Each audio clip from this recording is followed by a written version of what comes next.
After performing your search, you will have a list of results that may include a mix of books, articles, journals, and videos. If you get a large number of results, you may want to narrow down your search results.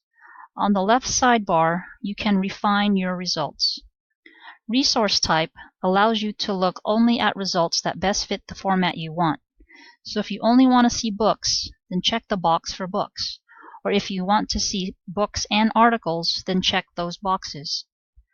If you notice a lot of the results are unrelated to the topic you are looking for, then use the subject filter to refine your results to more relevant items.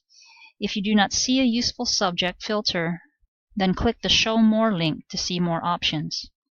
The location filter shows you which floor of the San Jose State University Library an item is available. And the database filter shows you which databases have the highest number of results for your search. You can refine your search further by focusing on these databases. Towards the top of the left sidebar, it shows the active filters you have in place for your results. If you decide that you want to remove some or all of the filters that you have applied, then you can click the X next to the filter to delete it.